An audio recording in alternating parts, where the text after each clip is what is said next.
So how have you been doing this last year, I suppose? Oh, I mean, it's just been waves, hasn't it, of different kind of feelings. Yeah, I've definitely felt a little bit unhappy about the way that mental health has been treated. And I'm Mm. certainly struggling with the way that we're being restricted. But I also understand that a lot of people have got a whole heap of feelings about the way that people have got ill and died and all the issues around it. But Mm. certainly on a mental health level, I've not enjoyed it. And I've got two children who've not been in school now for such a long time, and they're in the final years of GCSEs and the final year of A levels.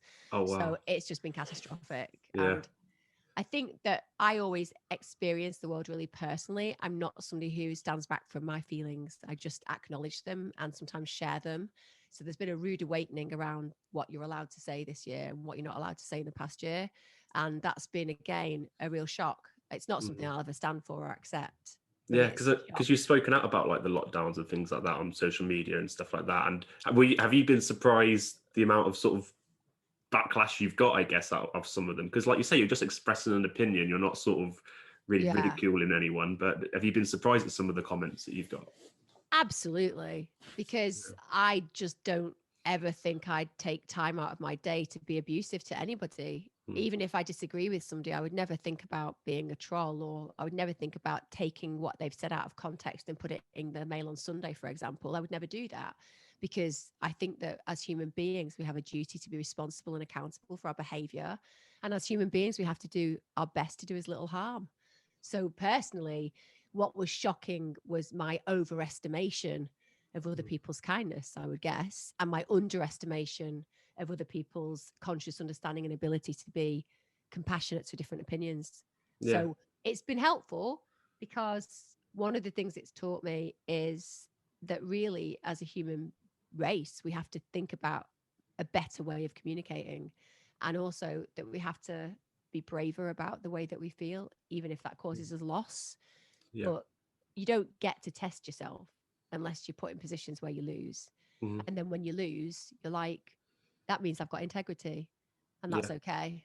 Yeah, and I mean, you've stayed true to who you are as well, I suppose. Because I suppose the easiest thing for you to would have been done was to stay quiet, because you think of your position on this morning, and sort of not, sharing your feelings out too much. It'd been easy just to kind of, oh, I'll just sort of keep my opinions to myself. But you haven't done that. You've come out and said, look, this is how I'm feeling. For those who want to agree or feeling the same way, and this is how I'm dealing with it.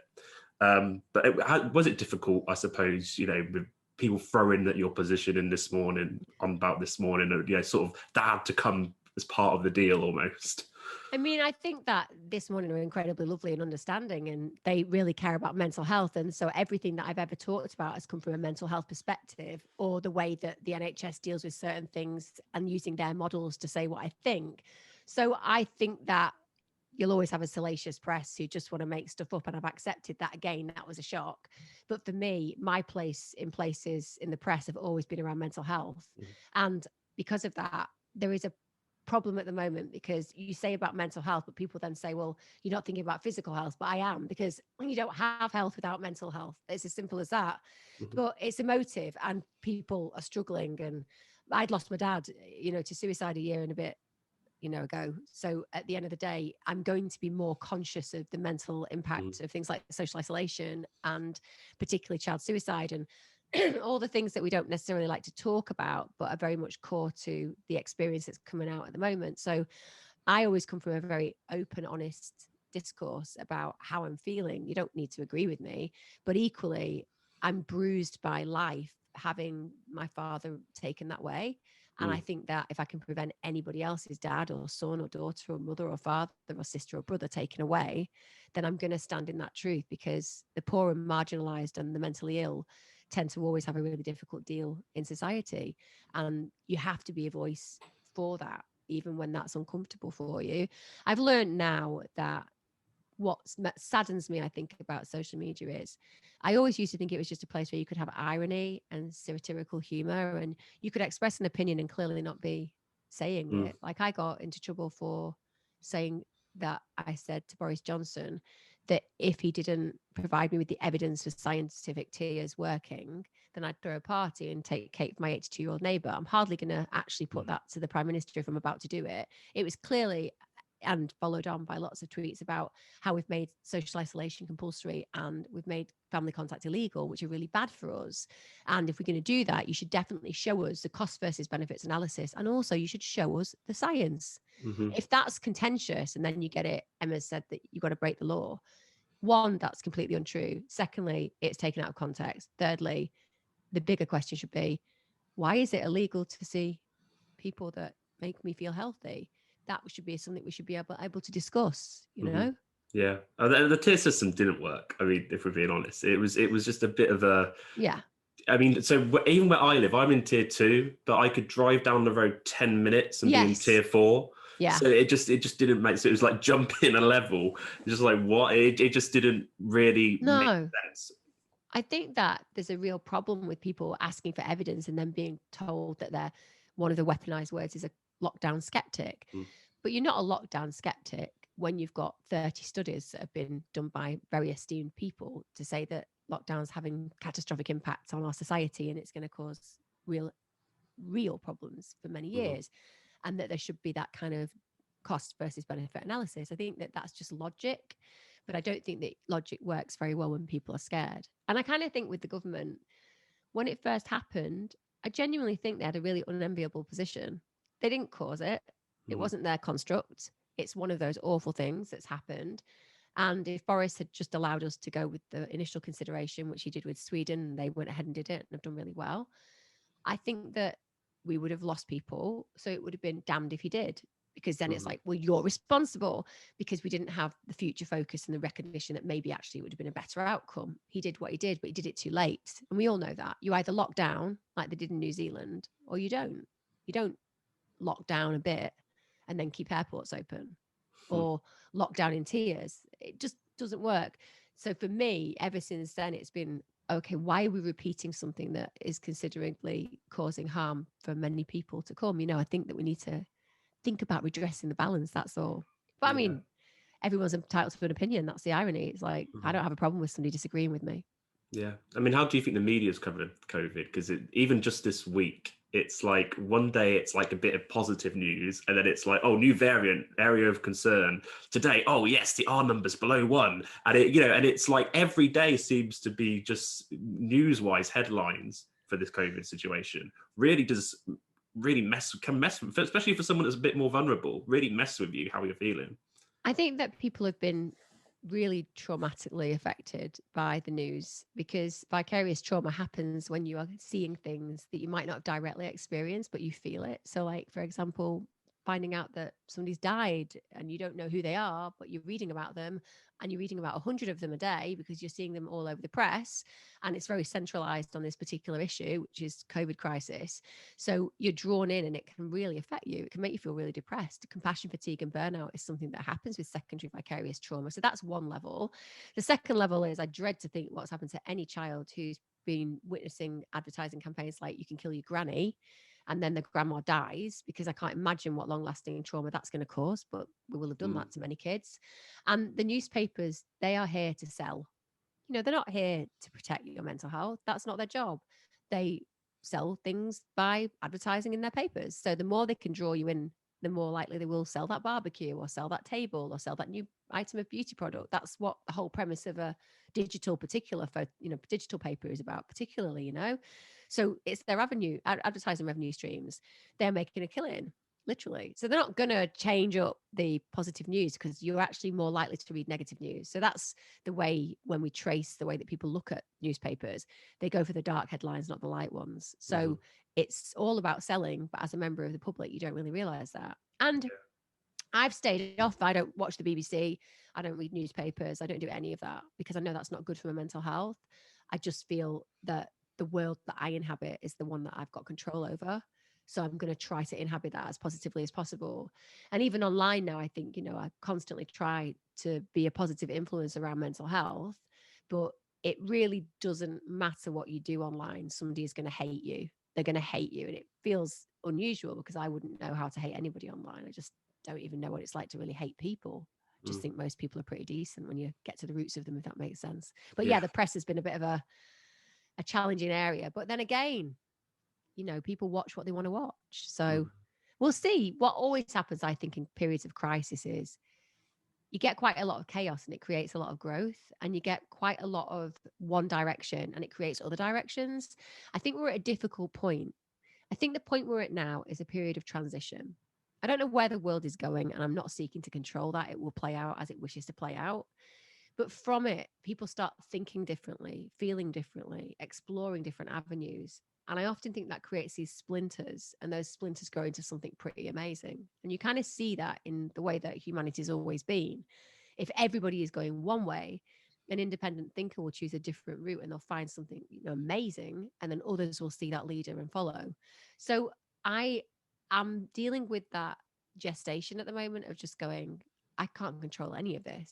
All I can do is control my home, my environment, my children to some degree and their happiness if I can be a positive influence there. But I can't control that bigger picture. I've just got to let it play out, because I think whatever it plays out as, it doesn't matter how scary that might feel at times or how wrong that might feel at times. There'll be something that comes from it that probably in 20 years, you'll be like, well, that was an amazing inception. That was an amazing origin for these incredible things that have come from this. That tends to be the way that I look at life. Mm-hmm. Yeah. I mean, and what about on social media, I guess, like how that's all, I guess in a way, we're in a period where it's kind of being policed a bit more, social media. And I guess, Donald Trump, whatever anyone thinks of Donald Trump, his views and the way he speaks is just, isn't great. We all know what he's like, and, he's someone that shouldn't be in the position he's in. But is it dangerous to deplatform him and to remove his opinions off Twitter and things like that? Do you think that's a dangerous move?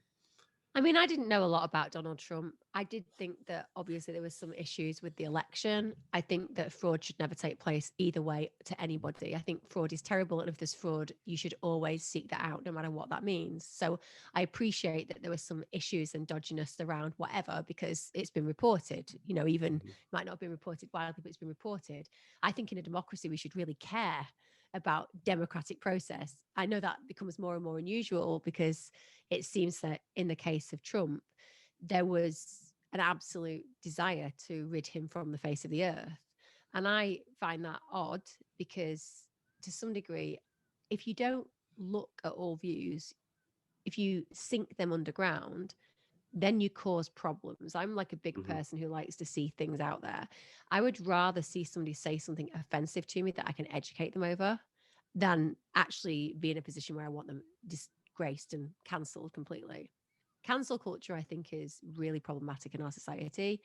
If you police people's freedom of thought, then you teach them a very clear lesson, which is that you can't have your own visions, your own hopes, your own dreams, because they might not fit with everybody else's. But if you're trying to follow everybody else's dreams, they're not going to fit with you. So in the end, you get a group think, which isn't working for the individual. So Trump, I think, probably shouldn't, to some degree, have been silenced on social media. It won't silence him. He'll find other ways. But what it will do is it would incite negativity to areas that we want to kind of improve connection and communication, Yeah, no, I think as that well, iconic figure. Yeah, no, I think as well, if you say he's been expressive about the stealing the vote and, fraud and things like that, and they've seemed quite keen to nip it in the bud and take off his Twitter and impeach him so he can't run for office again and things like that. But, whatever your views on Donald Trump, he says some things where I think, oh, come on, what are you doing? But you can't just get rid of him. The more you kind of try and make him disappear, the more his supporters are going to be a bit like, there could be something in this, Let's why not hear what he has to say? Yeah, I always think let him that show needs conspiracy. Those kind of things will breed conspiracy without a doubt, because people will be like, well, there must be a darker reason. There must be a deeper reason. Whereas if you just let somebody be, you can always challenge them. Twitter has a lot of community rules, for example. Facebook does too. If he breaches them, you can definitely challenge that. I think it's a very powerful message, though. I think what they're saying is we can control anything, anyone, by silencing them in that way. We can do that. So if you're a kid growing up and you see that the president of the United States can be taken off a social media platform, and that's okay because the views were not allowed because somebody didn't like them, it's almost the opposite of what we should be inspiring young people with, which is this idea that you've got to learn and grow. And sometimes you're going to screw up. I've screwed up loads in my life. That's what I think makes me feel that even when horrible things happen to me, I'm like, okay, well, there'll be a reason for this. I'll figure it out. And I'm certainly not a Trump fan. One, because I don't even know about American politics. I'm not going to pretend. I saw so many British people putting out all these things for Biden, like they had been some kind of super fan. And I know them, and they don't know anything about him. They don't know anything about his politics. They don't know anything at all. But this joining in of you're good, you're bad, there's no nuance. I think that we've lost nuance. Nuance is everything. It's the grey area between the left and the right, the good and the bad. It's the thing that if you look into, you find the most credibility, in my opinion. I do worry that we're teaching fear. And if you teach fear, you teach people not to take risks. If you teach people not to take risks, they won't succeed in the way that they should, because everything comes with risk. And it's really hard having those conversations currently, because you've got people on every extreme. You've got people who are so angry that people want their freedoms back. You've got people who are so angry that those people don't want them to have the freedoms back. You've got some people who are down a rabbit hole and believe a certain conspiracy theory that's making their lives feel horrendous because they're terrified of the future. And you've got others who are blind to it and just accepting the trauma that they're being fed. And it's all this kind of cooking pot of hostility and feelings. The one thing that you should be able to do is to look at a centralized area where people are allowed an opinion, and you can draw from that the way that you feel, and you can align with some of those feelings. And at the moment, I think there's a lot of real clear, you can or you can't. You know, I've spent the last few years building a social network for health and wellness. And I think part of that is because I want somebody to be able to go and have a nice conversation with somebody. And the only time you get shut down is if you're a troll. If you're a troll, you go in, because that's not okay. And you've got to have some kind of policing around somebody being racist or homophobic, you know, or really aggressive towards the trans community, all of that stuff, right? You've got to have that, because people need a safe place to go. But when it comes down to differences of opinions and politics, well, that's what makes the world go round. It really worries me if you think about a centralized system of running your thought processes, because it doesn't work for individualism. It's what we are, we're individuals. And now it's like, no, you've not got to be an individual, you've got to be a group think. Well, how do you cross that bridge, and how does it make sense to you when that's not what you've been brought up thinking? Yeah, and I suppose we go back to this country. I mean, how do you feel it should be policed? I suppose when we see people breaking the restrictions, but they're protesting because they want, I suppose, fair enough, people want evidence that why we're in lockdown. I want to know more why I'm in lockdown, so I'm going to go and protest. And you see videos on social media, people getting arrested and stuff, and you're kind of thinking, obviously, haven't seen the whole video, don't know if there's more to it, but from what I have seen, you just think, why are they being arrested? For just that freedom of being outside, not inside anywhere, visiting anyone. They're outside protesting, wanting to know more about the lockdown, and they're being arrested for that. That's, again, a dangerous thing to do. I mean, I've always been a believer that you have the right to protest, because that's been the stalwart of how we've kept the people who run the countries in check. The fact that we will refuse to co-agree what they're saying and doing. So I think it's really important. I think that would be interesting to look at the way that the differences occur, because, if you've got BLM protesting, and rightfully so, and the police, take the knee, and then you've got the people with Extinction Rebellion doing it and being treated really well during the pandemic, but then you actually have people coming and protesting about the way that they're being locked down and they're getting more aggressively treated. I would hope that will be explored in the future. Again, I kind of have this over optimistic belief system in humans.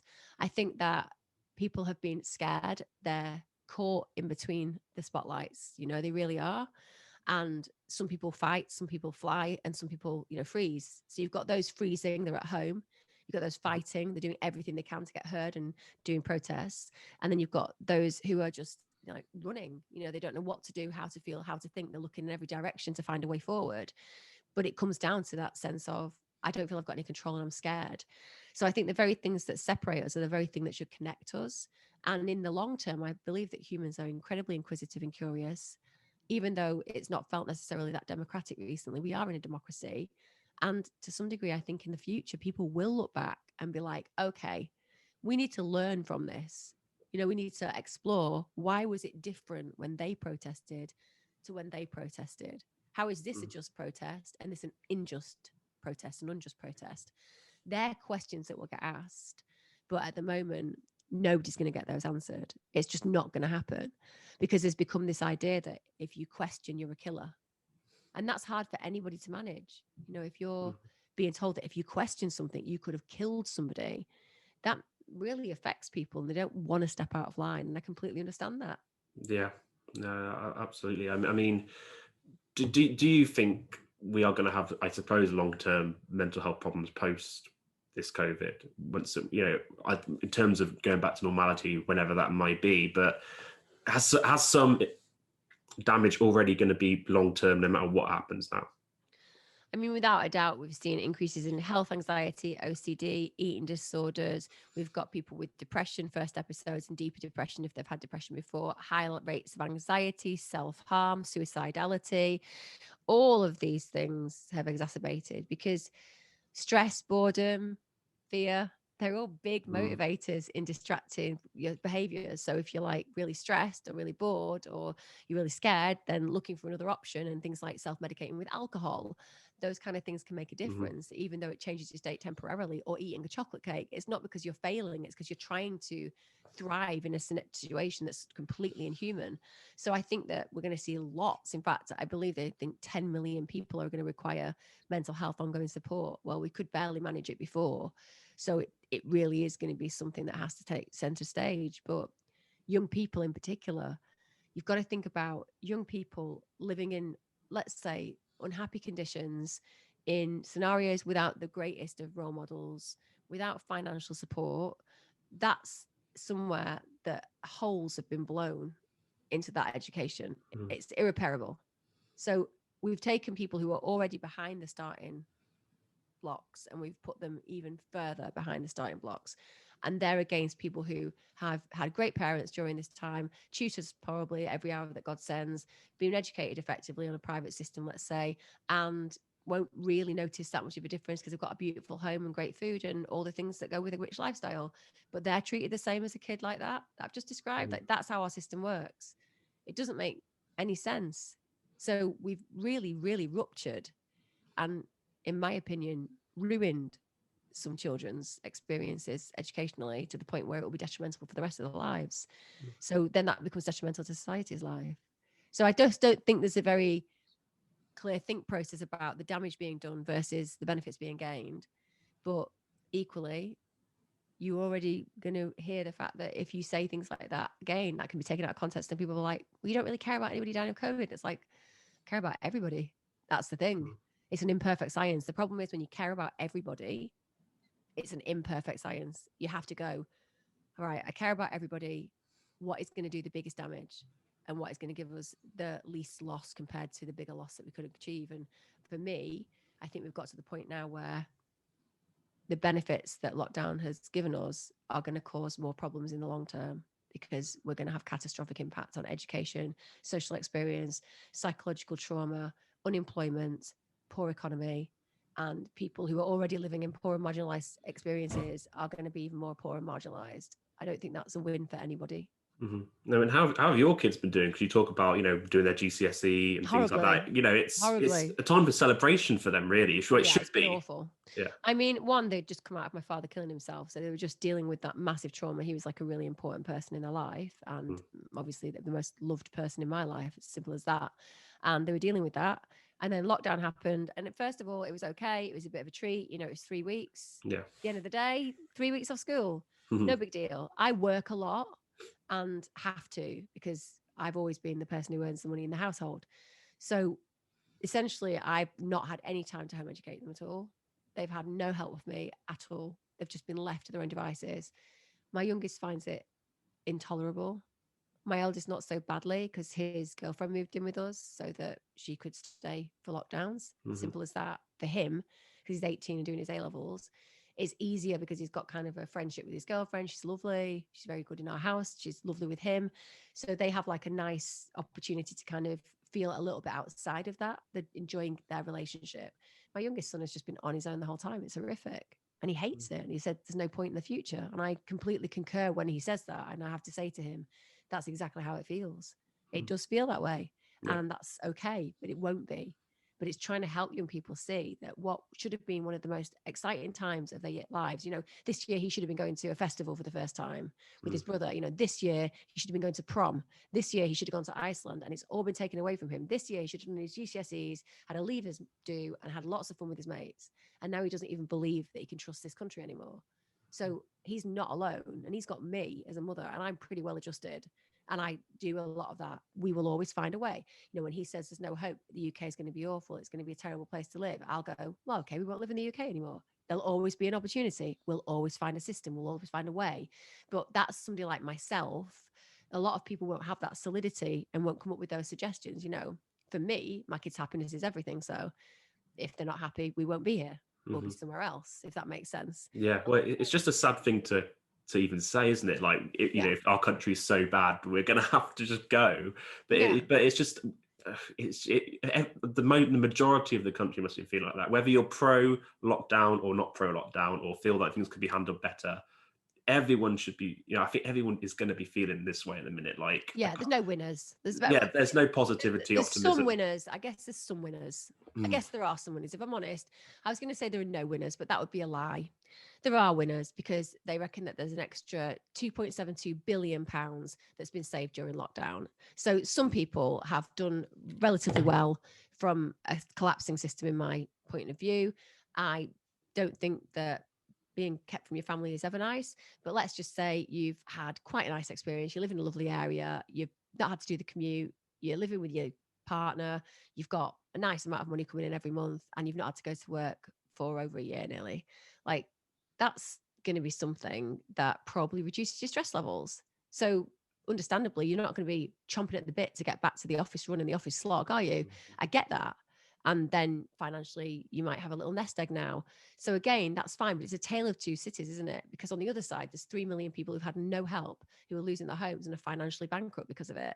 So I can never enjoy anything at the moment, because even if I get a job, all I think about is the fact that somebody else hasn't got a job.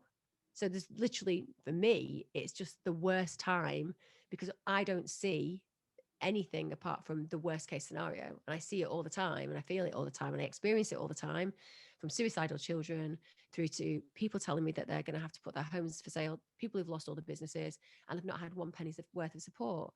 So you either have a supportive government or you don't have a supportive government.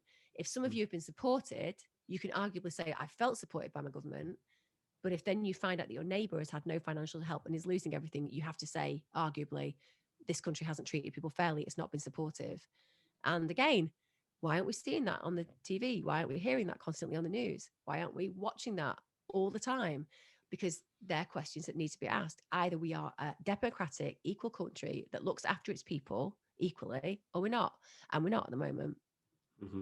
Yeah. And I mean, going back to, I suppose, the mental health of young people, I mean, obviously I'm trying to think how long ago it was now, we had the horrible news about Caroline Flack, and and how she lost her life. And when we think about the reality TV shows like Love Island, there's been a couple of contestants that were on that show that Sophie ended up ending their life. Yeah. And it was interesting. It's something Love Island. I've forgotten the second guy's name. Yeah. It's Sophie. I mean, Love Island tends to be the show that we refer to, but even I had Jess and Piazzi on the show, and she was on X of the Beach. Oh, I love Jess. She's lovely. She was on X of the Beach, and she was kind of saying, she kind of had that moment of becoming this personality for X on the Beach, because the cameras want her to do that and have that, and then she was kind of relevant for a while and like get quite in the public eye, and this was the personality that was kind of given to her that people expected her to be. But then after a while, all that kind of fame, I suppose, just that level of it anyway, just went away. And for her, she was a bit like, what do I do now? I'm not sure who I even I am anymore. Do you think those shows, I mean, Caroline Flack's a different story to some of the contestants, but do you think that fame and that pressure can get for vulnerable minds can be very dangerous? Oh, I mean, I can't imagine how challenging it would be for everybody to know who you are after a very short period of time. I think that those shows are deliciously fun to watch. I mean, I'm not going to deny it. My youngest son got really into Love Island about 4 years ago and forced me into watching it constantly. And in the end, I was drawn in and was interested in who was going to work out. I don't do psychological evaluations on people in reality TV because I don't feel that I can, in good faith, do it in a way that I would be sure that I couldn't promise that there was damage to them, if that makes sense. So I won't do them. No offense against anybody who doesn't. It's just a personal thing. But I think that you need fame coaching. I think you need a really good accountant, and I think you need a really good agent who can manage you in a way that when you get out, you've got an understand. Excuse me, I'm just a cough. Sorry. Excuse me. When you get out, first of all, before you go in, it should be very clear how challenging it can be to be famous. Secondly, when you come out, you should have people manage your accounts, finances, because you're going to earn a lot of money, but you're going to spend a lot of money unless somebody's managing it for you.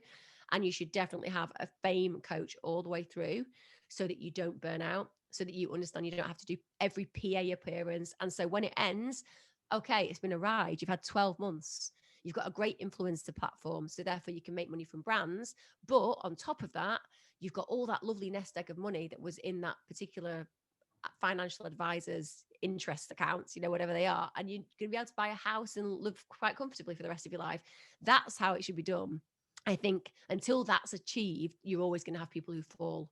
And the thing about things like Love Island is, when you want fame, most of the time you're used to rejection because you'll have become a singer or a dancer or an actress or an actor, and you'll have gone and you'll have been rejected like a million times. And so by the time you're accepted, you're used to being bruised, which means that you're used to that acceptance of the fact that you've had to build your talent and grow your skills to get where you are.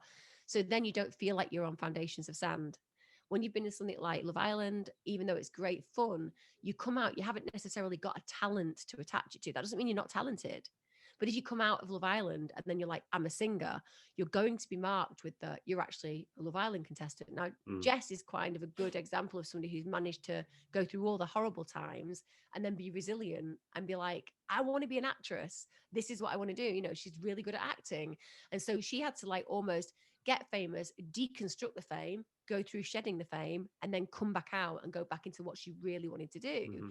Because she wanted to be an actress, she's a great actress and she's written a book. She's found a way through it. Her talent existed, but it was almost a mismatch when she went and did what she did. The mismatch caused her the problem in her real career, which is what she's succeeding in now. But yeah, it's really hard. I couldn't imagine being known in the way that those people are known. It's such a challenge. Yeah, and I suppose with Caroline Flack, it was more of a media thing, I guess. I just feel really sorry for Caroline. Yeah, just going into her personal life, wasn't it? I think that was just, she sort of, it's weird because like when she sort of becoming famous, the media kind of lifting her up like she was this bubbly presenter that we all like to see on TV. And then it was like all stuff in her personal life when she started dating the guy, Harry Styles, and, people attacked her then and they attacked her with her personal relationship, the last one that she had. So it was just a strange way that the media dealt with things like that. And I don't know, do you think they need to be held accountable more? I don't think you'll ever hold the papers accountable because these days it's opinion pieces, not fact pieces. So you can write whatever you want. Seen what I've had written about me recently. It's all bollocks, but it doesn't matter. People just make it up. Somebody decides that they want to get you. They get you, they create a story. They can do whatever they like. There are occasional ones where they can't, and I've pushed back on certain things and not been able to. But the point is that once they're gunning for you, they gun for you. And with her, it was the fact that, particularly from the channel's point of view, she was accused of something that I don't believe was true, but was quite heavy. And, she couldn't have worked during that period of time purely because on a legal issue, you've got to wait for the outcome. It's like that. Same with Ant when he had that.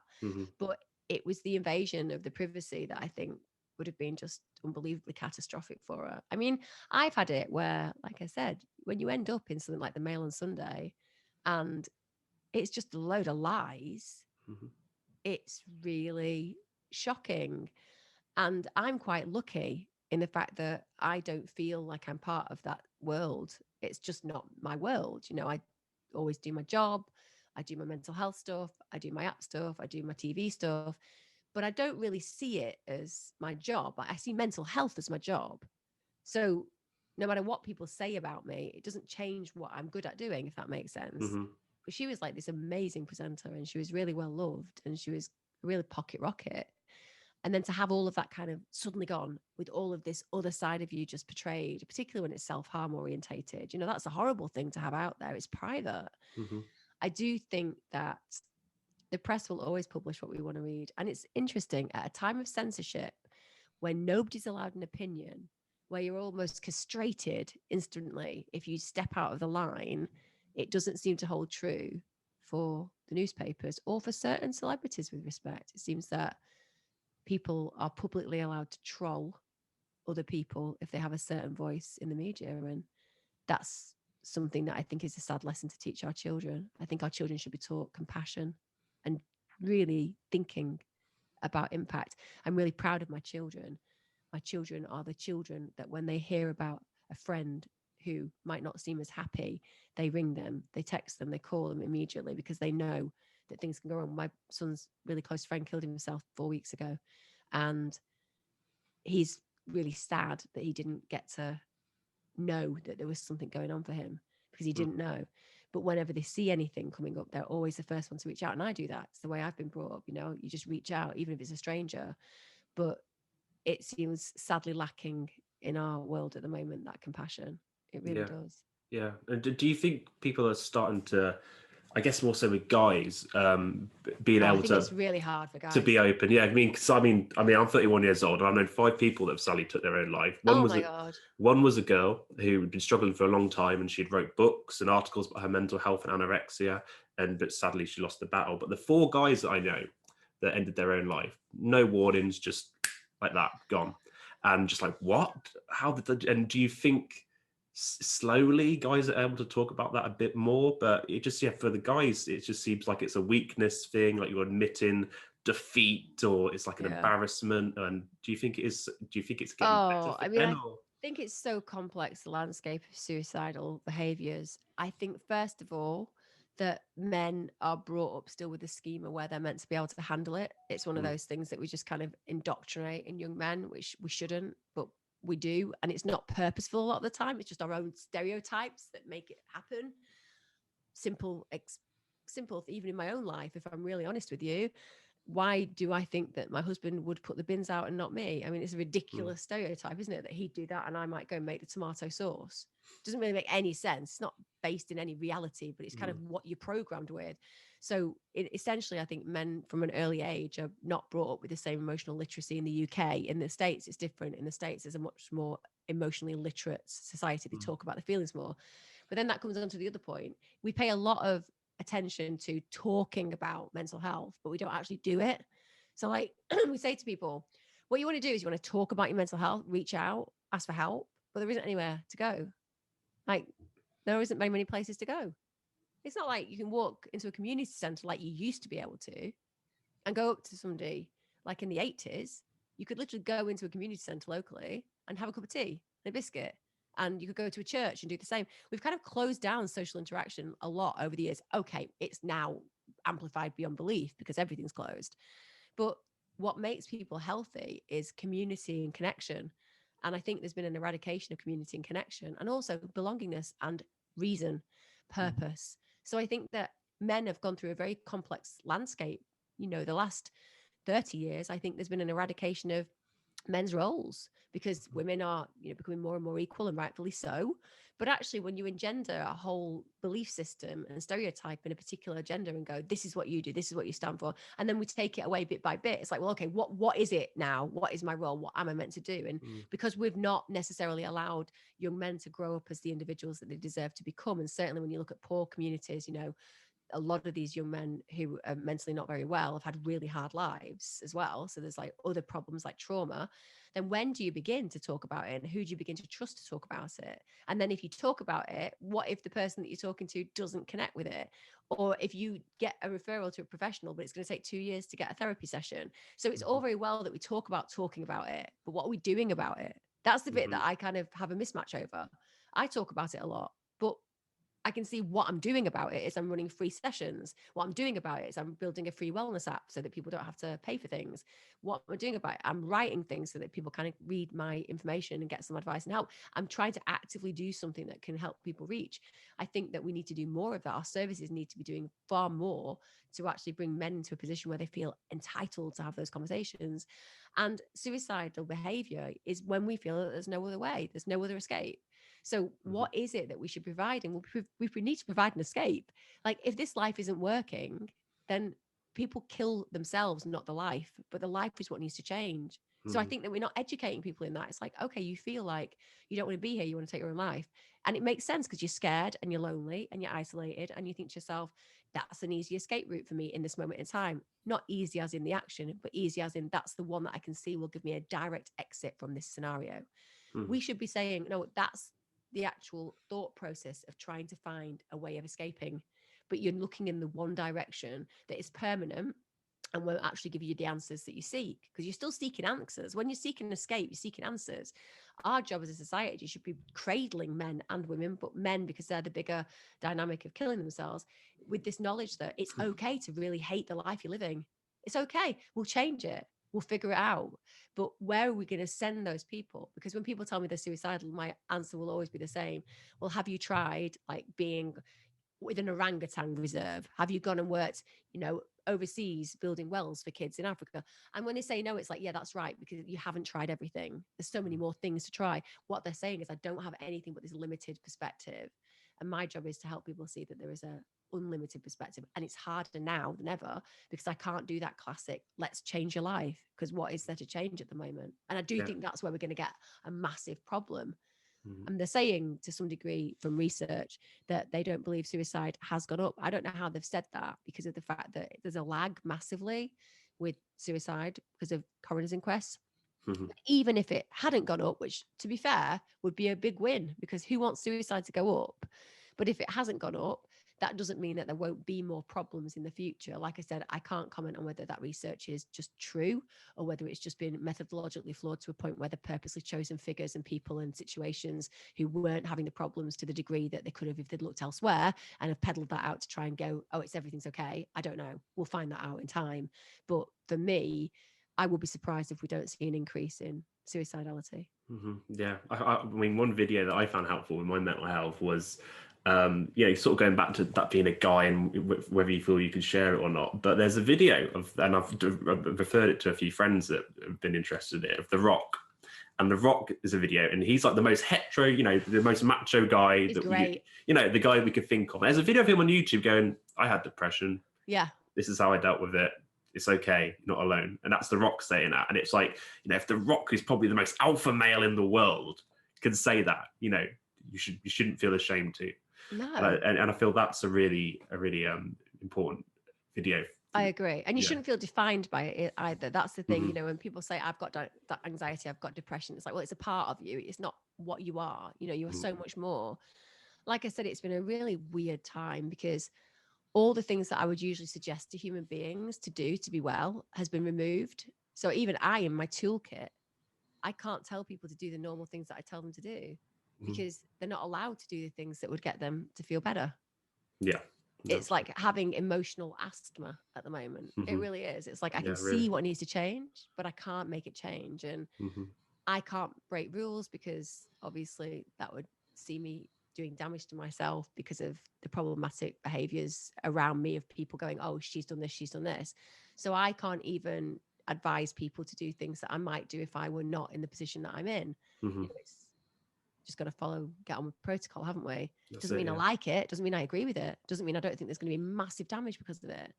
Doesn't mean that I won't be sat gladly in 2 years watching exposés on what we should have done, because I trust humans. As much as there's a lot of nastiness and toxicity on places like Twitter in particular, it's a cesspit as far as nastiness is. I do trust human beings. I think that we're, a spectacular race, and we've got to do better because we're losing people that we shouldn't be losing. And that's one of the things mental health wise that I'm constantly conscious of. Yeah. And I wanted to talk to you about your crime documentaries that you've been doing. Yes, and I've been on YouTube seeing your videos and things. I mean, is there one particular case that you think has been the most shocking to cover? I mean, the Chris Watts one recently was an awful story. I mean, that was dark. And then, I was talking to Anne Widdecombe yesterday, and she was a part of the Mick Philpott. Yes, she was. Yeah. So we spoke about that briefly yesterday. And but is there a particular story that really was difficult? There are so many, but I would say John Wayne Gacy, who I've covered recently. It's not out yet, but John Wayne Gacy, he makes my skin crawl. Mhm. He really does, because he killed so many young men and so horribly. And also, to be honest, Dharma, I mean, Dharma killed 17 and raped Yeah. millions. I mean, I don't even want to imagine the amount. And I guess that the cases back then, what is chilling for me is that because they didn't really piece things together, there was never a piecing together of crimes. If you were in one state and then went to another, like take, for example, John Wayne Gacy, or the clown killer, he was known, or the killer clown.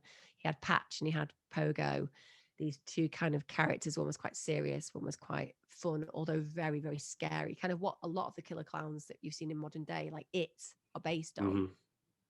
He went to prison for 10 years for basically raping a young man, and two young men he sexually assaulted, but actually got out of after 18 months because of good behavior. Like, can you imagine that? And then he moved back to where he lived originally. And that meant that nobody traced him. He just got left off and carried on. And that's really how that began to spiral to a position where we know people are horribly murdered in the way that they were. The brazenness of those times, yeah, that's terrifying, because you can see that serial killing was a lot more possible based on the fact that people didn't have connected security systems. You couldn't go online and check whether somebody had been done for something before. So those stick out in my mind because of the gruesomeness and the gratuitousness and the incidences of those murders. You know, you're talking Gacy in his 30s body count, and you're talking Hmm. Dahmer at least 17. I dread to think, really, but at least. And they were so proficient.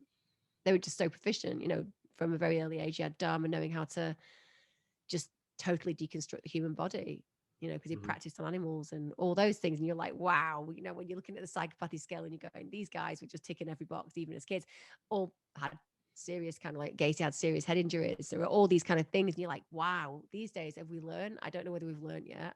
I think there's still potential for serial killers to be out there, but anything that involves children as well. I have a really big problem with any child killing. So there are lots, really. I I have a mean, the list Chris of Watts them. one's just, to me, like watching that on, there was that documentary on Netflix that I watched as well, the Chris Watts Yeah, documentary. yeah. And I mean, you know, as someone that specializes in it, what is going on in someone's head like that to feel like, rather than not want to Get be, divorced. well, yeah, you Yeah. know, Just thinks it, leave. yeah, Yeah. but kill your wife and your two daughters. I mean, And an unborn son. and an unborn son. Yeah, I mean, Yeah. how does that happen? I mean, I think Chris Watts is the new breed of psychopath. I think he's been schooled very efficiently from Netflix and all the documentaries that help people kind of associate with characters. mhm, So empaths are people like me and you, where we care compassionately about people. And then psychopaths are kind of the extreme opposite, aren't they? I think that one of the things that's transitioned a great deal is that people like Chris Watts will have observed people interacting normally, if that makes sense. There's so many now characters that you can go online and watch. Whereas back in the 60s, 50s, you know, TV didn't really offer you those in-depth analysis of different people's characters. So mhm, I think Watts is an example of what happens when somebody lives a life where they can constantly watch great TV, great characters, and almost take on some of those roles. And therefore, it's far more difficult to spot. Even the police, in fact, said that they could not believe he was the liar. They couldn't believe that he'd done it. It just didn't sit with them. They went and interviewed him for weeks, you know, afterwards at the prison, after he'd been sent down. And he was very willing to talk about mhm, it. And of course, he's found God now, because they all do, don't they? You know, they either do these horrible things and then they tend to find God, and it'll all be mhm, fine because they've got to trust that somehow they've been forgiven for these heinous crimes. And who knows? I don't know. I'm not there to judge them in that way. But Chris Watts was not scary compared to when you look at people like Gacy and mhm, Nielsen and Dahmer, but definitely scary when you look at how he managed to be the wolf in sheep's clothing. He definitely did. mhm, And he's a classic in many ways regarding the fact that you look at him, whatever he wanted, he wanted. You know, she was, you know, Sinead was an amazing woman. She'd create her own business. She got an amazing home that she paid for herself. And the reason he killed her and her kids was because he just wanted a completely new start. And that's the thing about people who do something like, you know, patricide, where you're going to kill your family. You're mhm, going to do it because you can see the benefits. And the benefit was he got to be with his lover and have money. mhm, And that's how it works. So, you know, we can emotionally explore it any way we want, but it will come down to that factor. It would be easier for him if he did not have his gorgeous family and he had a bit of cash. That was it. yeah. That's the decision that somebody would make. Yeah, I was shocked to hear that apparently in prison he gets fan mail Of from course. Oh, it's lots of good full. women. Of course. If look, for some bizarre reason, there are women out there who like the idea that their partner will be locked up for life. Maybe they've had terrible relationships. Maybe they believe that they can be the difference and heal somebody. Maybe they just don't want to worry about where they've gone on a Saturday night, and they just think that's a safe bet. He looks like he's normal. He's quite a reasonable looking guy. He's soft spoken. He's very able to own, in inverted commas, his crimes by saying that, you know, something dark took over him that night. Well, yeah, it was you, love. You took over it yourself because you wanted to selfishly kill your children. And also, it doesn't help to some degree that he's got quite a lot of family support. So, like, I love my boys. They're my life. If one of my boys killed my grandchildren and his wife in cold blood, I would not see my child again. I couldn't imagine supporting anybody in that way because they've crossed a moral boundary that is not acceptable under any reasonable circumstances. Okay, if he'd killed her in a crime of passion, strangled her after a big violent row, I might have seen it in my heart to manage to go and visit him. But the minute you take those children's lives, no, you don't deserve a visit off anybody. So there's a lot of mixed messages for that man. He's relatively attractive, so people like him. They all think that she was a horrible cow, even though she wasn't. And they've decided that he just snapped in a moment. You know, he didn't. Those deaths were done over a period of hours, and those girls witnessed each other being murdered. You know, it's horrible. Yeah. And then I guess going to the Mick Philpott case, I saw that his wife, she got released recently, didn't she, from prison? I mean, was she just someone that was I think Anne Widdecombe said it quite well, actually. She sort of said in Mick Philpott's head, you know, everyone that surrounded him, even his kids, were just characters in the Mick Philpott show. She's right. Yeah, she's absolutely right. I think that's brilliantly put. She's great, Anne Widdecombe. You know, she says exactly. Anne Widdecombe could probably be running the country because she'd probably have everything sorted by now. She's just one of those people, isn't she? But she got it right. That's what a psychopath is like. And Mick's a psychopath. I mean, he was a psychopath from the beginning. He, at a very young age, 19, stabbed his then girlfriend and her mother and thought he killed them. You know, he thought he'd killed them. And the fact that he got out so quickly is unbearable to me. I don't think for 1 minute that he was imagining when he set fire with that accelerant in the hall that it was going to spread in the way that it did. I think that he was too stupid to plan that way. He was meant to save the day. He'd like go out there and be super dad, save the kids from this horrible ex-partner. Yeah. I think he just imagined that they all get saved and then they get a new council house and his ex-partner might get into trouble for it, right? I mean, the planning was terrible because it takes about 8 seconds for somebody with that kind of knowledge to turn up at a house and go, well, hang on, how come you're outside? Do you know what I mean? I mean, what were you doing? Why are you outside of this house that's on fire where the entry is now completely blocked? But I just think that somebody like him, he's always been about being famous for something, you know, whether it's lots of children, whether it's been on Jeremy Kyle, whether it's doing a documentary with Anne Widdecombe, or whether it's indeed setting fire to your house and then doing this massive shit show of a kind of, look at me. Thank you, everybody. You've been amazing. You've all helped really hard. That's one of the things that blows my mind in press conferences. My advice to anybody who's done a murder or a serial killing or done something wrong, don't do a press conference. They'll absolutely know straight away. It's like the golden rule. Never do a press conference if you're guilty. You'll be shown to be guilty straight away. And he did. He was. Yeah. It's like that Ian Huntley one as well. And he sort of says, again, he gets caught saying, talk about them in the past tense. They're like, that's how they were like, oh, wait, that's a thing we should probably look at. And that's how they found it. Always, the person who's trying to be the most helpful always becomes a suspect. Every time. Of course. Why would you be so helpful? What does it mean to you? Is it your daughter, your sister, your brother, your mother? If it's not, why are you so interested in this? That's one of the classic faux pas of murderers. They often like to get involved in it, so to speak. Yeah. And when you go back and look at, I guess, the Jimmy Savile stuff, like, I mean, when I was rewatching I'll tell you what, the Jimmy Savile stuff it's offensive because he was protected by people who should have absolutely. Well, that's the thing. How did he? It's like when you watch that Louis Theroux documentary of him, it's almost just like, it's saying, notice me. Yeah, look what I'm doing. I can do this. This is how brazen I can be, because people are scared of money and power. White men, money, power.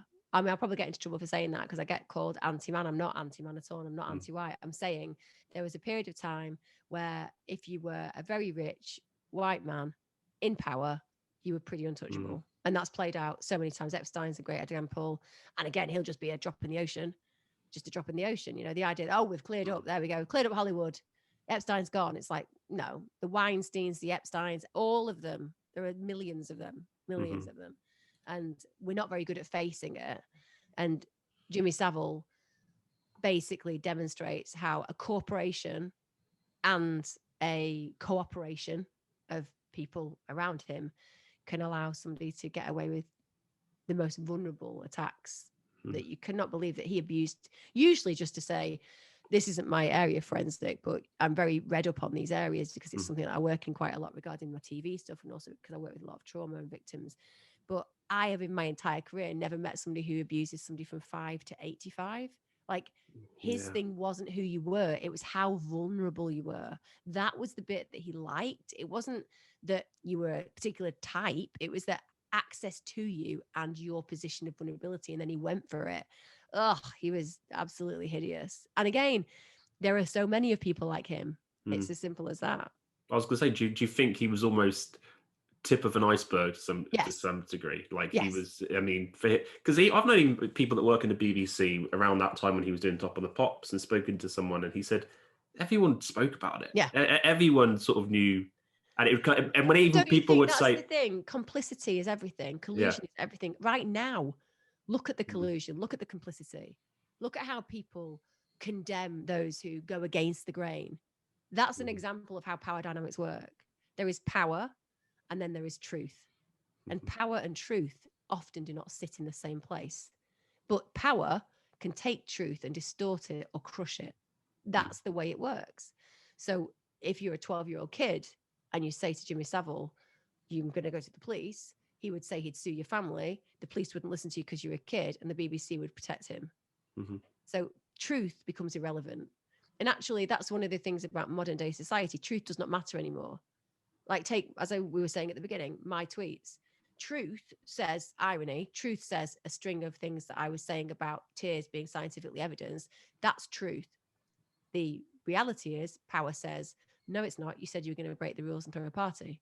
Now that's truth. But it isn't. Power crushes truth, but truth is truth. And that's the key. Anybody listening to this, that's what you should always think about. Just because people say things are, that's not enough to accept they are. Always look for the truth, because it's often very distorted. Yeah. And I suppose, how do you think the truth lied with Michael Jackson, I suppose? Oh, it's a difficult one, that. Yeah, it's such a complicated one. I'm going to be honest and say that if I was in a judge and jury situation and I saw those boys talking about it as young men, talking about what happened, and saw all the weirdness associated with him, I may well have gone guilty, right? I may well have, because I think that there was some unusual things happening there.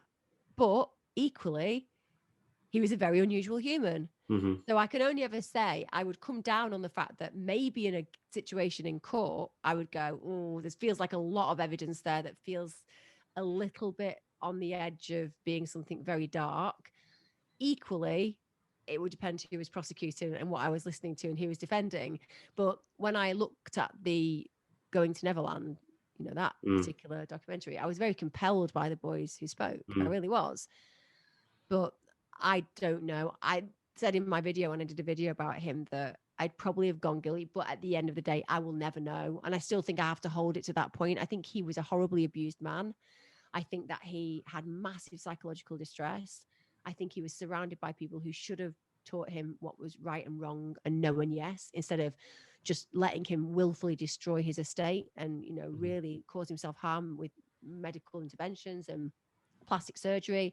You know, he was one of the most talented men I think the world has ever seen in the music industry. There was something unique and special and beautiful about him. And yet he ended up a caricature of himself. And now there's a divide, you know, those who believe he was an abuser and those who believe he's an amazing musician. And I don't think I need to think about either of those, if that makes sense. I can't prove one, but I can definitely say his music was amazing, even though I think that there was a strangeness. And certainly I don't think it's acceptable for boys of young age to be sleeping in a stranger's bed with an older man. I think that comes down to the parents, though. Especially when there had been that first accusation, and then years later for parents to still allow them to be in that situation. Just full stop. I mean, if some random guy, no matter how famous he is like, hey, can I have your kid in bed with me today at like 11? No, you can't. I don't care if you're going to eat jelly beans and ice cream. It's still not an acceptable lesson to teach my child. And that's even if Michael was completely innocent. It's not an acceptable lesson to teach your child. You know, that's not having boundaries. And like, this is the thing about money. That's what I'm saying though. Money and power. If you have money and power, everything is achievable for so many, because many people will agree because you're wealthy and you're powerful and you can pay for it. Yeah. I think with Michael Jackson as well, you'd never want to be that famous, right? Just horrendous. He should have been protected a lot more, Michael Jackson. I always feel like Michael Jackson was let down. I think he was abused horribly by the system. Yeah. I mean, love his music as well, but like watching, like you said, he's an amazing musician. Watching that Leaving Neverland documentary, you kind of see some clips of in Neverland and you're thinking, they are all boys that he's with. There's not any girls there. And then and they're all like acted, look sort of like very pretty boys. They're not like, they're all sort of like Hollywood style kid actors, very pretty boys that he's with. And you kind of think, oh, I don't know. But then you kind of go back and you see some of the cases like I was convinced the court case he actually got found not guilty with. I was convinced that one didn't happen because they sort of blew the family up and said they made accusations against celebrities before. They tried using a Playboy magazine as evidence to say he was a pervert, because that shows he's a straight guy, if anything. So, but then there are other things where you kind of think, it's like saying it's okay to sleep with kids in the bed, and the Geordie Chandler, and like taking him to the Grammys and having him sat on his knee.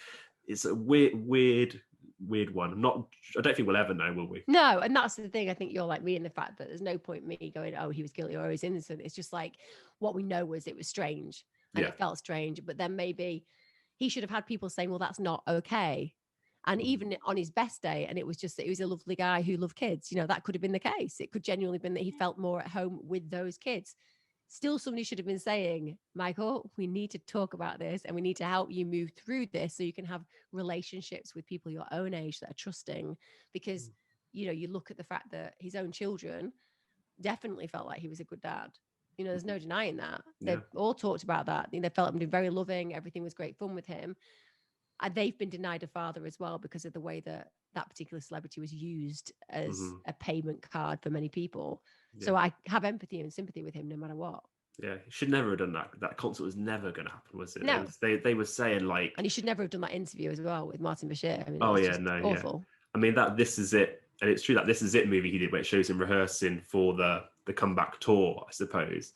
There was someone that's saying, well, yeah, it's wonderfully edited, that video, but if you watch it, he never gets through one song. He's wearing different outfits throughout one song because they're just clips that are all brought together. Yeah. Saying, he was needing oxygen after certain things, and he's like crying and like shivering.